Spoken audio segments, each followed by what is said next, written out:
C'est un cours unique en France que suivent ces collégiens de la ville de Larins, nichés au cœur du Béarn.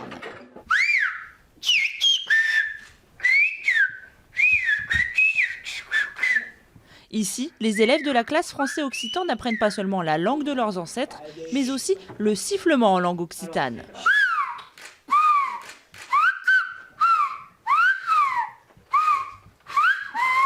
Au Pau porte le ballon à Marco et en français, au Paul porte le ballon à Marco.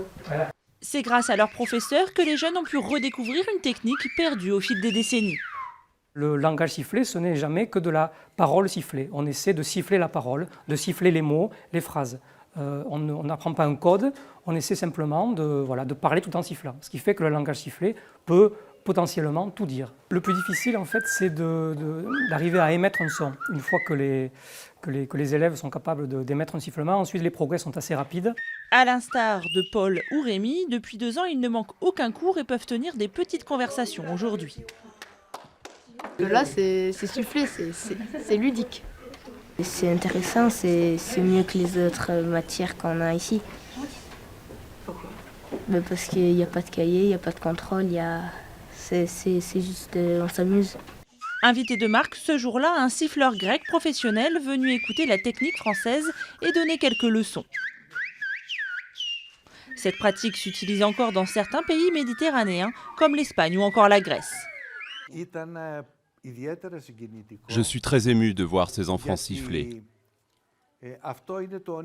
C'est un rêve pour moi. C'est quelque chose que j'ai toujours voulu mettre en place. Apprendre aux enfants à parler en sifflant pour que cette pratique perdure encore pendant des décennies. En France, elle est originaire du petit village d'As, niché dans les Pyrénées.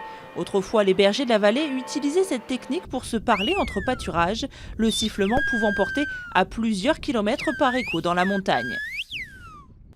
Natif du village, Marcel est un des derniers témoins de cette tradition. On se sifflait, évidemment on modulait la puissance, mais on s'appelait d'un bout à l'autre du village. Moi j'ai découvert que c'était un langage sifflé quand mon père, un matin, a sifflé depuis la sortie du village. Il a sifflé un berger, il l'a réveillé en 2 coups de sifflet. Grâce à une poignée d'irréductibles réunis au sein de l'association Losiolar d'As, les siffleurs d'As, la technique retrouve des adeptes. Une notion d'enseignement a même été ouverte à la faculté de Pau en 2016. Mais pour les passionnés, rien ne vaut siffler en plein air, dans l'espoir bientôt que des jeunes leur répondent de l'autre côté de la vallée.